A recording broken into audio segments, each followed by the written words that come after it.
जय श्री सद्गुरु देवाय नमः। जय श्री गणपति देवाय नमः। ओम नमो भगवते वासुदेवाय नमः। माघ मास क्या महामते, चौथा अध्याय। यमलोक से लौटी हुई कन्याओं के द्वारा वहाँ की अनुभूत बातों का वर्णन। राजा दिलीप ने पूछा, मुने, यमलोक से लौटकर आई हुई इन साध्वी कन्याओं ने अपनी माताओं तथा बंधुओं से वहाँ का वृत्तांत कैसे बतलाया? पापियों की यातना और पुण्य आत्माओं की गति के संबंध में क्या कहा? मैं पुण्य और पाप के शुभ और अशुभ फलों का विस्तार के साथ सुनना चाहता हूँ। वशिष्ठ जी बोले, राजन, कन्याओं ने अपनी माताओं और बंधुओं से पुण्य पाप के शुभ अशुभ फलों के विषय में जो कुछ भी कहा था वह ज्यों का त्यों तुम्हें बतलाता हूँ। कन्याओं ने कहा, माताओं, यमलोक बड़ा ही घोर और भय उत्पन्न करने वाला है। वहाँ सर्वदा चारों प्रकार के जीवों को विवश होकर जाना पड़ता है। गर्भ में रहने वाले तथा जन्म लेने वाले शिशु, बालक, तरुण, अधेड़, बूढ़े, स्त्री, पुरुष और नपुंसक सभी तरह के जीवों को वहाँ जाना होता है। वहाँ चित्रगुप्त आदि समदर्शी एवं मध्यस्थ सत्पुरुष मिलकर देहधारियों के शुभ और अशुभ फल का विचार करते हैं। इस लोक में जो शुभ कर्म करने वाले कोमल हृदय तथा दयालु पुरुष हैं वे सौम्य मार्ग से यमलोक में जाते हैं। नाना प्रकार के दान और व्रतों में संलग्न रहने वाले स्त्री पुरुषों से सूर्य नंदन यम की नगरी भरी है। माघ स्नान करने वाले लोग वहाँ विशेष रूप से शोभित होते हैं। धर्मराज उनका अधिक सम्मान करते हैं। वहाँ उनके लिए सब प्रकार के भोग सामग्री सुलभ होती है। माघ स्नान में मन लगाने वाले लोगों के सैकड़ों हजारों विचित्र विचित्र विमान वहाँ शोभा पाते हैं।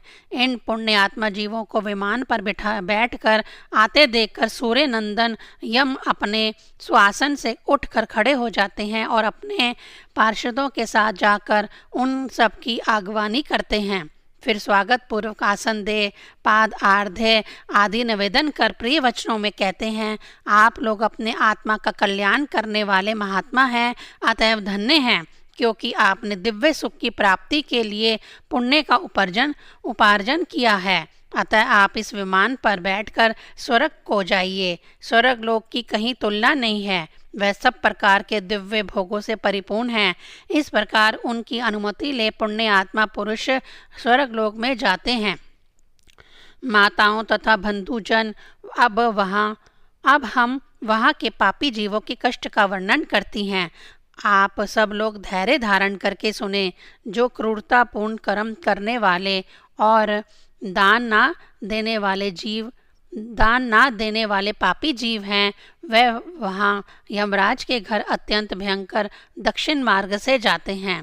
यमराज का नगर अनेक रूपों में स्थित है।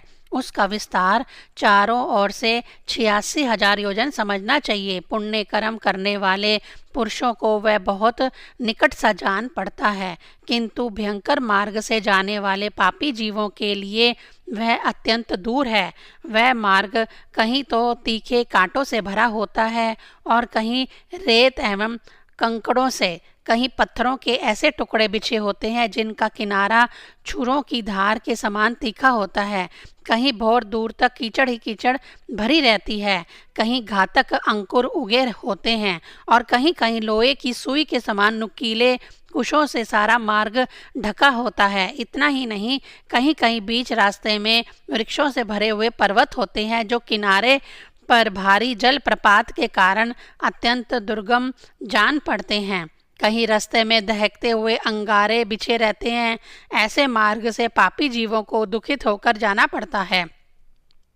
कहीं ऊंचे नीचे गड्ढे, कहीं फिसला देने वाले चिकने ढेले, कहीं खूब तपी हुई बालू और कहीं तीखी कीलों से वह मार्ग व्याप्त रहता है। कहीं कहीं अनेक शाखाओं में फैले हुए सैकड़ों वन और दुखदायी अंधकार हैं, जहाँ कोई सहारा देने वाला भी नहीं रहता। कहीं तपे हुए लोहे के कांटेदार वृक्ष, कहीं दवानल, कहीं तपी हुई शिला और कहीं हिम से वह मार्ग आच्छादित रहता है। कहीं ऐसी बालू भरी रहती है जिसमें चलने वाला जीव कंठ तक धंस जाता है और बालू कान के पास तक आ जाती है। कहीं गर्म जल और कहीं कंडों की आग से यमलोक का मार्ग व्याप्त रहता है। कहीं धूल मिली हुई प्रचंड वायु का बवंडर उठता है और कहीं बड़े बड़े पत्थरों की वर्षा होती है। उन सब की पीड़ा सहते हुए पापी जीव यमलोक में जाते हैं। रेत की भारी वृष्टि से सारा अंग भर जाने के कारण पापी जीव रोते हैं। महान मेघों की भयंकर गर्जना से वे बारंबार थर्रा उठते हैं। कहीं तीखे अस्त्र शस्त्रों की वर्षा होती है जिससे उनके सारे शरीर में घाव हो जाते हैं। तत्पश्चात उनके ऊपर नमक मिले हुए पानी की मोटी धाराएं बरसाई जाती हैं। इस प्रकार कष्ट सहन करते हुए उन्हें जाना पड़ता है। कहीं अत्यंत ठंडी, कहीं रूखी और कहीं कठोर वायु का सब ओर से आघात सहते हुए पापी जीव सूखते और रोते हैं। इस प्रकार वह मार्ग बड़ा ही भयंकर है। वहाँ राह खर्च नहीं मिलता, कोई सहारा देने वाला भी नहीं रहता। वह सब ओर से दुर्गम और निर्जन है। वहाँ और कोई मार्ग आकर नहीं मिला है। वह बहुत बड़ा और आश्रय रहित है। वहाँ अंधकार ही अंधकार भरा रहता है। वह महान कष्टप्रद और सब प्रकार के दुखों का आश्रय है। ऐसे ही मार्ग से यम की आज्ञा का पालन करने वाले अत्यंत भयंकर यमदूतों द्वारा समस्त पाप प्रयाण मूढ़ जीव बलपूर्वक लाए जाते हैं। वह एकाकी, पराधीन तथा मित्र और बंधु बांधवों से रहित होते हैं। अपने कर्मों के लिए बारंबार शोक करते और रोते हैं। उनका आकार प्रेत जैसा होता है। उनके शरीर पर वस्त्र नहीं रहता। कंठ, होठ और तालू सूखे होते हैं। वे शरीर से दुर्बल और भयभीत होते हैं तथा क्षुधा की आग से जलते रहते हैं। बालो उन्मत्त यमदूत कहीं कहीं पापी मनुष्यों को चित्त सुलाकर उनके पैरों में संकल बांध देते हैं और उन्हें घसीटते हुए खींचते हैं। कितने ही दूसरे जीव ललाट में अंकुश चुभाए जाने के कारण कलेश भोगते हैं। कितने ही की बाहें पीठ की ओर घुमाकर बांध दी जाती हैं और उनके हाथों में कील ठोक दी जाती है। साथ ही पैरों में बेड़ी भी पड़ी होती है। इस दशा में भूख का कष्ट सहन करते हुए उन्हें जाना पड़ता है। कुछ दूसरे जीवों के गले में रस्सी बांधकर उन्हें पशुओं की भांति घसीटा जाता है और वे अत्यंत दुख उठाते रहते हैं। कितने ही दुष्ट मनुष्यों की जीवा में रस्सी बांधकर उन्हें खींचा जाता है। किन्हीं की कमर में भी रस्सी बांधी जाती है और उन्हें गर्दानियां देकर इधर उधर ढकेला जाता है। यमदूत किन्हीं की नाक बांधकर खींचते हैं और किन्हीं के गाल तथा होंठ छेद कर उनमें रस्सी डाल देते हैं और उन्हें खींच कर ले जाते हैं। तपे हुए सिंकचों से कितने ही पापियों के पेट छेदे होते हैं। कुछ लोगों के कानों और थोड़ियों में छेद करके उनमें रस्सी डालकर खींचा जाता है। किन्हीं के पैरों और हाथों के अग्रभाग काट लिए जाते हैं। किन्हीं के कंठ, होठ और तालुओं में छेद कर दिया जाता है। कहीं कहीं के अंडकोश कट जाते हैं और कुछ लोगों के समस्त अंगों की संधियां काट दी जाती हैं। कईयों की भालों से छेदा जाता है। कुछ बाणों से घायल किए जाते हैं और कुछ लोगों को मुकदरों और लोहे के डंडों से बारंबार पीटा जाता है और वे निराश्रय होकर चीखते चिल्लाते हुए इधर उधर भागा करते हैं। प्रज्वलित अग्नि के समान कांति वाले भांति भांति के भयंकर आरों और भिंदी पालों से उन्हें विदीर्ण किया जाता है और वे पापी जीव पीप और रक्त बहाते हुए घाव से पीड़ित होते और कीड़ों से ढसे जाते हैं। इस प्रकार उन्हें विवश करके यमलोक में ले जाया जाता है।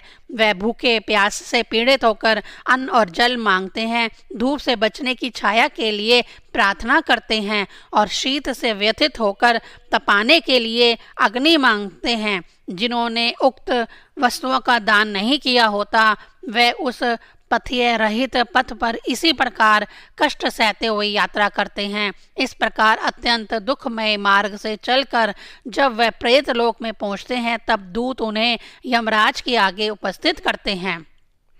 उस समय वे पापी जीव यमराज को भयानक रूप में देखते हैं। वहाँ असंख्य भयानक यमदूत जो काजल के समान काले, महान वीर और अत्यंत क्रूर होते हैं, हाथों में सब प्रकार के अस्त्र शस्त्र लिए मौजूद रहते हैं। ऐसे ही परिवार के साथ बैठे हुए यमराज तथा चित्रगुप्त को पापी जीव अत्यंत भयंकर रूप में देखते हैं। उस समय यह भगवान यमराज और चित्रगुप्त उन पापियों को धर्म युक्त वाक्यों से समझाते हुए बड़े जोर जोर से फटकारते हैं। वह कहते हैं, ओ खोटे कर्म करने वाले पापियों, तुमने दूसरों के धन धड़प लिए हैं और सुंदर रूप के घमंड में आकर पराई स्त्रियों के साथ व्यभिचार किया है। मनुष्य अपने आप को जो कुछ कर्म करता है उसे स्वयं ही भोगता है। फिर तुमने अपने ही भोगने के लिए पाप कर्म क्यों किया और अब अपने कर्मों की आग में जलकर इस समय तुम लोग संतृप्त क्यों हो रहे हो? भोगो अपने कर्मों को, अपने उन कर्मों को, इसमें दूसरे किसी का दोष नहीं है। यह राजा लोग भी अपने भयंकर कर्मों से प्रेरित हो मेरे पास आए हैं। इन्हें अपनी खोटी बुद्धि और बल का बड़ा घमंड था। अरे ओ दुराचारी राजाओं, तुम लोग प्रजा का सर्वनाश करने वाले हो। अरे थोड़े समय तक रहने वाले राज्य के लिए तुमने पाप क्यों किया? राज्य के लोभ में पड़कर मोहवर्ष बलपूर्वक अन्याय से जो तुमने प्रजाजनों को दंड दिया है, इस समय उसका फल भोगो। कहाँ है वह राज्य और कहाँ गई वह रानी जिसके लिए तुमने पाप कर्म किया था? अब तो सबको छोड़कर तुम अकेले ही यहाँ खड़े हो। यहाँ वह बल नहीं दिखाई देता जिससे तुमने प्रजाओं का विध्वंस किया। इस समय यमदूतों की मार पड़ने पर कैसा लग रहा है? इस तरह नाना प्रकार के वचनों द्वारा यमराज के उल्हाना देने पर वे राजा अपने अपने कर्मों को सोचते हुए चुपचाप खड़े हो रह जाते हैं। इस प्रकार राजाओं से धर्म की बात कहकर धर्मराज उनके पाप पंक की शुद्धि के लिए अपने दूतों से इस प्रकार कहते हैं, ओ चंड, ओ महाचंड, तुम इन राजाओं को पकड़ के ले जाओ और क्रमशः नरक की आग में डालकर इन्हें शुभ पापों से शुद्ध करो। तब वे दूत शीघ्र ही उठकर राजाओं के पैर पकड़ लेते हैं और उन्हें बड़े वेग से आकाश में घुमाकर ऊपर फेंकते हैं। तत्पश्चात उन्हें पूरा बल लगाकर तपाई हुई शिला पर बड़े वेग से पटकते हैं, मानो किसी महान वृक्ष पर वज्र से प्रहार करते हों। शिला पर गिरने से उनका शरीर चूर चूर हो जाता है, रक्त के स्रोत बहने लगते हैं और जीव अचेत एवं निश्चेष्ट हो जाता है। तदंतर वायु का स्पर्श होने पर वह धीरे धीरे फिर सांस लेने लगता है। उसके बाद पाप की शुद्धि के लिए उसे नरक के समुद्र में डाल दिया जाता है। इस पृथ्वी के लिए नरक की 28 कोटियां हैं। वे 7वें तल के अंत में भयंकर अंधकार के भीतर स्थित हैं।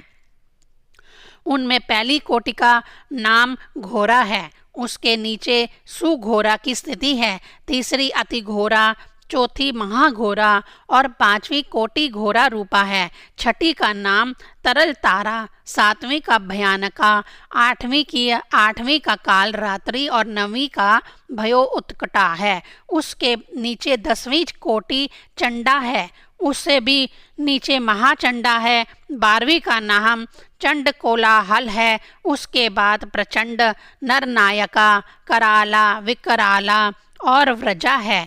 3 अन्य नरकों के साथ व्रजा की 20वीं संख्या है। इसके सिवा त्रिकोणा, पंचकोणा, सुदीर्घा, परिवर्तुला, सप्तभौमा, अष्टभौमा, दीप्ता और माया, ये 8 और हैं। इस प्रकार नरक की कुल 28 कोटियां बताई गई हैं। उपयुक्त कोटियों में से प्रत्येक के 5-5 नायक हैं। उनके नाम सुनो। उनमें पहला रौरव है, जहाँ देहधारी जीव रोते हैं। दूसरा महारौरव है, जिसकी पीड़ाओं से बड़े बड़े जीव भी रो देते हैं। तीसरा तम, चौथा शीत और 5वां उष्ण है। ये प्रथम कोटि के 5 नायक माने गए हैं। इनके सिवा सुघोर, सुतम, तीक्ष्ण, पद्म, संजीवन, शठ, मामाय, अतिलोम, सुभीम, कंटकट, तीव्र वेग, कराल, विकराल, प्रकंपन, महापद्म, सुचक्र, कालसूत्र, प्रत्रदन, सूचीमुख, सुनेमी, खादक, सुप्रदीपक, कुंभीपाक, सुपाक, अति दारुण कूप, अंगार राशि भवन सु आसु पुरुयद विरामय तुंड शुकुनी महासंवर्तक कृतु तप्त जितु पंकलेप पूतिमास द्रव्य त्रिपु उच्छ्वास निर्वच्छ्वास सुदीर्घ कूटशामिल दृष्ट सुमहानाद प्रभाव सुप्रभावन वृक्ष मेष वृष शल्य सिंहासना विरागानन मृगानन सुकरानन शवानन महिषानन वृकरानन मेषवरानन ग्रहा कुंभीर नृक सर्प क्रूम वायस गृध उलक जूलुक शर्दूल कपि क्रंकट गंड पूति वृक्र रक्ताक्ष पूत्री मृताक कर्णाधूम तृषाग्नि कृमिनिश्चय आमे अप्रतिष्ठ रुधिर अन्न शवभोजन ललाभाक्ष आत्मभाक्ष सर्वभक्ष सुदारुण संकष्ट सुबिलास सुकट संकटकट पुरुष कटह कष्टदायिनी वैतरणी नदी सुतप्त लोक शंकु अह शंकु प्रपूरण घोर असिल तालावन अस्थिभंग प्रपीड़क नील यंत्र अतिसी यंत्र इक्षु यंत्र कूट अंश प्रबंधन महाचूर्णी सुचूर्णी तप्त लोहमयी शिलाशुरा धार भा पर्वत मल पर्वत मूत्रकूप विष्टाकूप अंधकूप पयुकूप शातान मुसूल मसूलु अख यंत्र शिला शकट लंगाल ताल पत्र सीवन महामाशक मंडप संभोग सम्मोहन सम्मोहन सम्मोहन अतिभंग तप्तशूल अयोगुड बहुदुख महादुख कशमल श्यामल हलाहल विरूप भीमरूप भीषण एक पाद द्विपाद तीव्र और आवीची। यह आवीची अंतिम नरक है। इस प्रकार ये क्रमशः 5-5 के 28 समुदाय माने गए हैं। एक एक समुदाय एक एक कोटि का नायक है। रौरव से लेकर आवीची तक कुल 140 नरक माने गए हैं।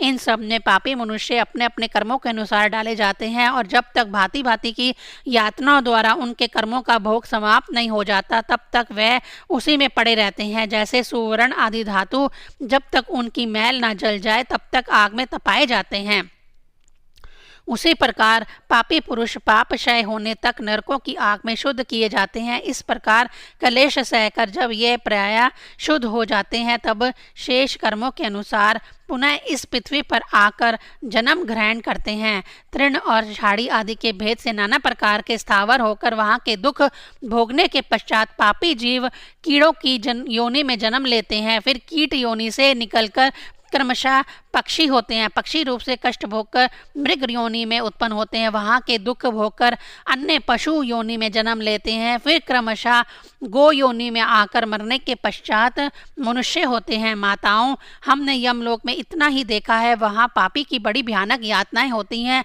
वहाँ ऐसे ऐसे नरक हैं जो ना कभी देखे गए हैं और ना ही कभी सुने गए हैं। वह सब हम लोग ना तो जान सकती हैं और ना ही देख सकती हैं। माताएं बोली, बस बस इतना ही बहुत हुआ, अब रहने दो। इन नरक यातनाओं को सुनकर हमारे सारे अंग शिथिल हो गए हैं, हृदय में भय छा गया है। बारंबार उनकी याद आ जाने से हमारा मन सुध बुध खो बैठता है। आंतरिक भय के उद्रेक से हम लोगों के शरीर में रोमांच हो आया है।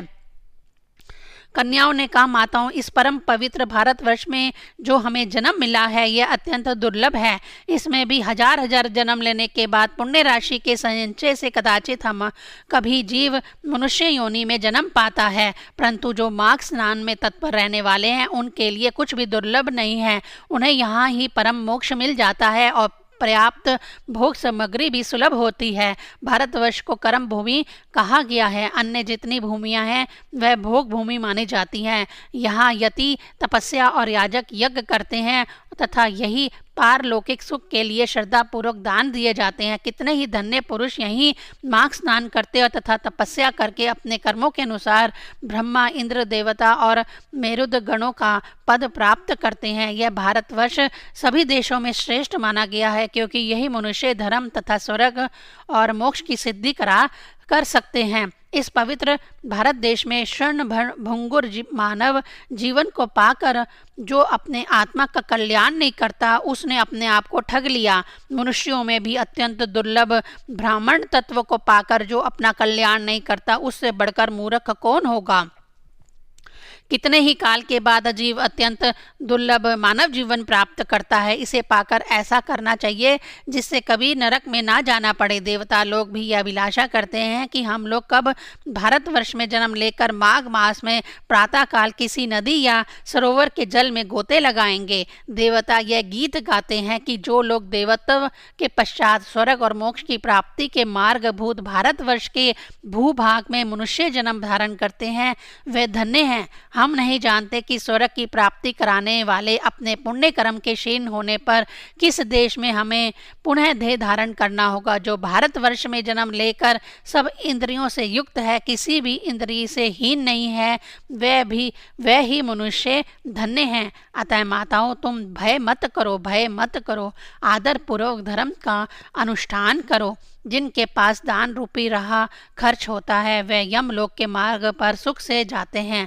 अन्यथा उस पथ्य रहित पथ पर जीव को कलेश भोगना पड़ता है। ऐसा जानकर मनुष्य पुण्य करे और पाप छोड़ दे। पुण्य से देव तत्व की प्राप्ति होती है और अधर्म से नरक में गिरना पड़ता है। जो कंचित भी देवेश्वर भगवान श्री हरि का शरण में गए हैं, वे भयंकर यमलोक का दर्शन नहीं करते। बांधवों, यदि तुम लोग संसार बंधन से छुटकारा पाना चाहते हो तो सच्चिदानंद स्वरूप परम देव श्री नारायण की आराधना करो। यह चर अचर जगत आप लोगों की भावना संकल्प से ही निर्मित है। इसे बिजली की तरह चंचल क्षण भंगुर समझकर श्री जनार्दन का पूजन करो।